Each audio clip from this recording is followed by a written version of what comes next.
I don't have time. الدنيا شتا والعملية مش ناقصة. عايزة تنتقمي منه، عايزة تخليه يندم ان هو سابك، عايزاه يشوف ندمان بيبكي بدموعه عليكي كده.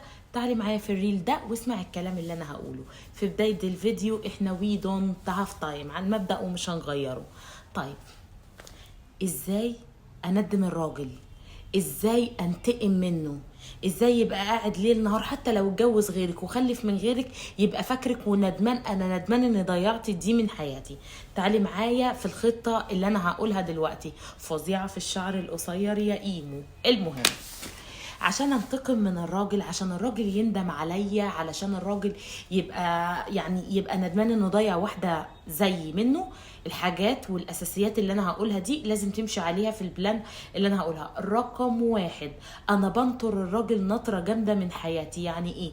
يعني ببلكه واستبعده. انتقم من الراجل علشان يندم عليا ويزعل طول حياته عليا. رقم واحد، زي ما انا قلت، بنطره بره حياتي، بلوك بلوك من كل حته وبستبعده. طب انا بحبه يا امان وعايزاه، انت بتقولي ايه؟ اتقلي على الرز علشان ينس. اهدي كده وانا هفهمك.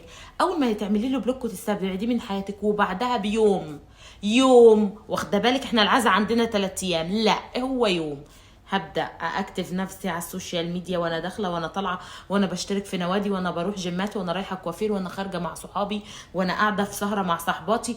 انا متعايشه تماما، وفي نفس الوقت لازم انجح، لازم اشتغل، لازم اعمل فلوس، لازم ابقى صاحبه مكانه. خدي قاعده ثابته، الجمله دي خديها في الريل ده وهتقولي ايمان قالت. اول ما تسيبي الراجل وتشتغلي وتمسكي فلوس هيرجع يكلمك وعايزك، انت مش هترضي.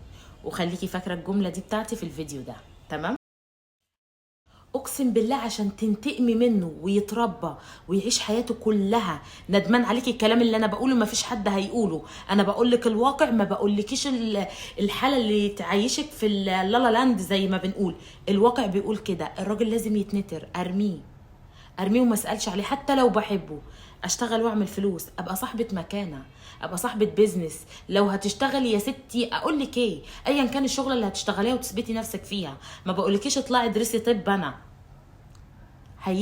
هيجي قسما بالله لو بعد 100 سنه، ولازم الجمله دي انا واقف عليها وبقول لك هيجي يكلمك، انت مش هترضي بيه.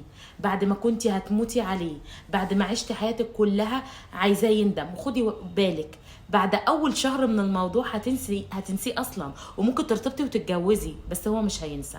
البلان اللي انا بقولها دي هي اللي تندم الراجل وتنتقمي منه، غير كده مفيش انتقام ومفيش ندم. شيري لي الفيديو ده واسمعي كلامي.